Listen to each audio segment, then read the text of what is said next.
Good morning, everybody. It's lovely to see you all here. And thank you, Herman, for such a great roundup of all the activities we've been doing. I have a prepared text here, which I'm going to lead you through some of the concepts we've been trying to deal with as we gather up all these very diverse activities that you have been seeing happening across all the various meetings that we have gone to, and they've been really, really useful to us. And the work I'm going to present to you today has gone through many iterations. It's involved brainstorming sessions in the different meetings that we've had, in Riga, in Bilbao, and various places. And it is also the work of a group of practitioners, professional practitioners in heritage who are with me in work package 2. So I'm going to try and lead you through the concepts that we've been trying to deal with. And I'm asking you also, because we are conceiving this model for everybody who's working in cultural heritage, and we hope that you find yourselves in it and that you understand the rationale, the thinking that we have brought to trying to create this model of this very diverse cultural heritage sector. And I'll just say a little bit about this sector, that it is like no other economic sector for starters, and heritage is neither a commodity and nor even a service in the conventional sense. Heritage per se is a publicly authored public good. And the sector is a genuine fusion of the general public and the professional actor.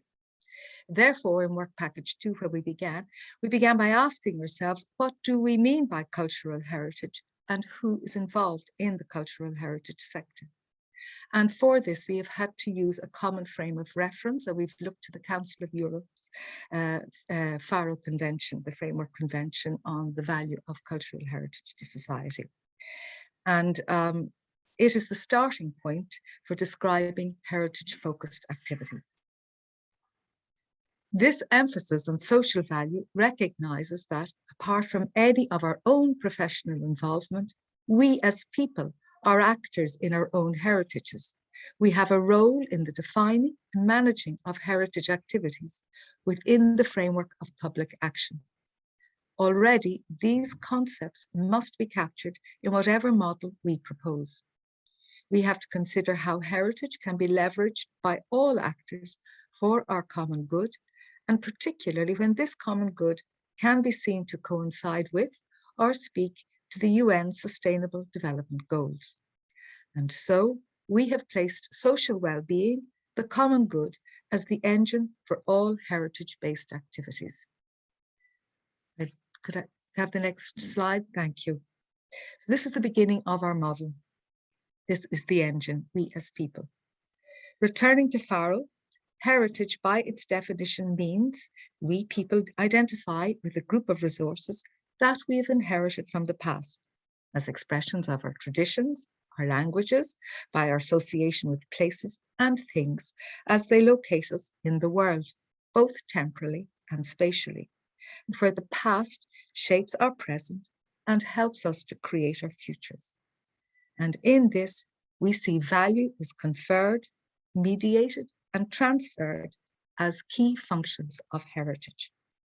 So again, in work package 2, we have translated these concepts into 3 distinct areas of heritage activity, namely the cognition and recognition of heritage as we identify with and define heritage, then its preservation and safeguarding as we care and transmit it, and our engagement with and use of heritage as we mediate it. Next slide, please. Here we can see these 3 functions, and we see them as being systemic to heritage practice.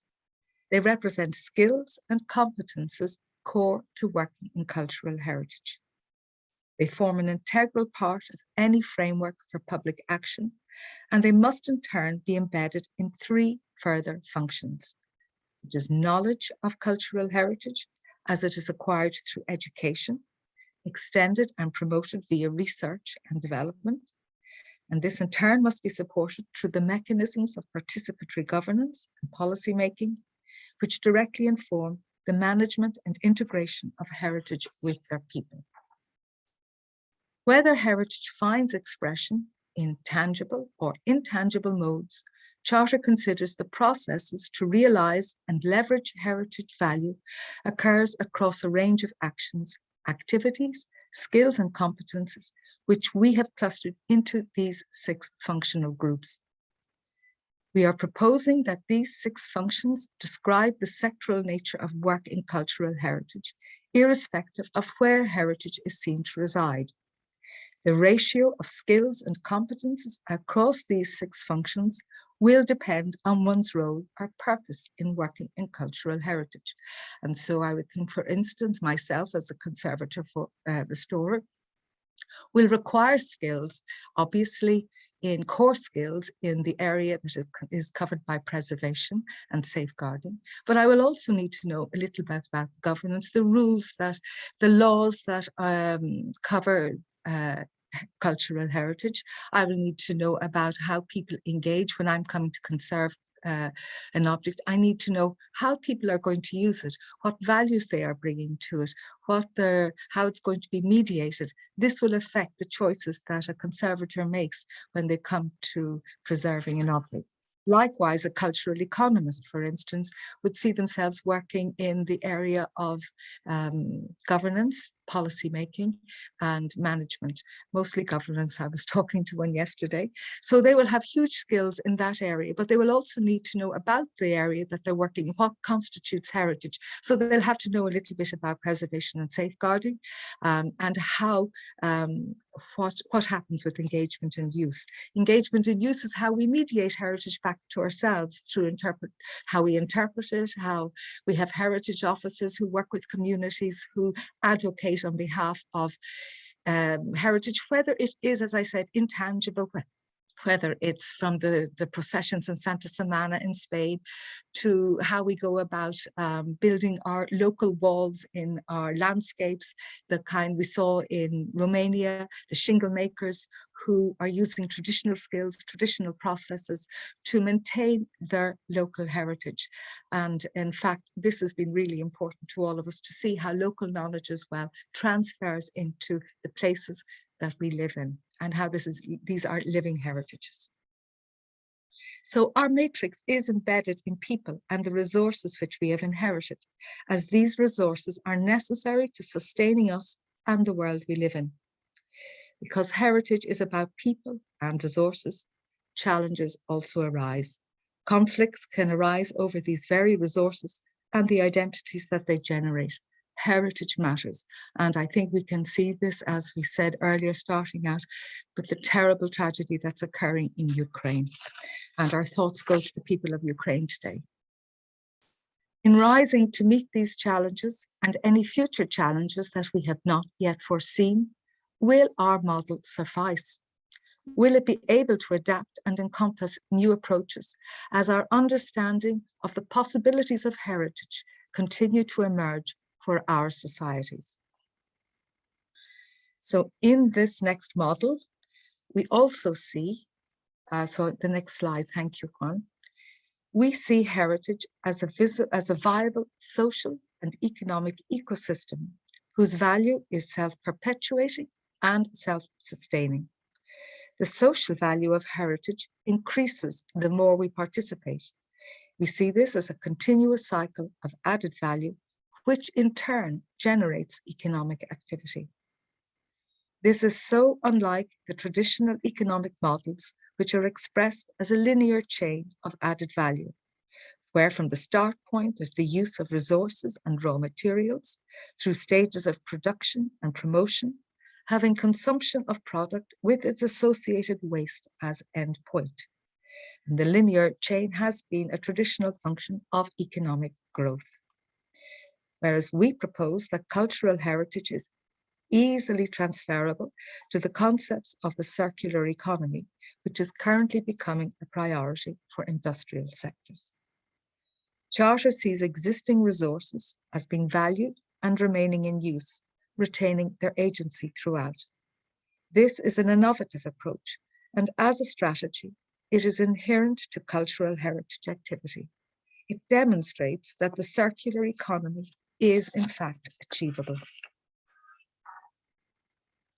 Finally, what are the skills and competences that we need to achieve this, And why do we need to change the current situation? Well, as we stand, the current heritage concepts are poorly defined and applied in the classic. Oh, I'm really sorry here. I wasn't expecting that. Sorry. So, heritage concepts are poorly defined and applied in the classification frameworks that provide statistical data for the measurement of economic output. This affects analysis of the labour markets and the provisioning for emerging needs in countries across Europe. The cultural heritage is complex. Many of its professions are hybrid in nature, requiring a broad range of skills coming from the humanities and sciences.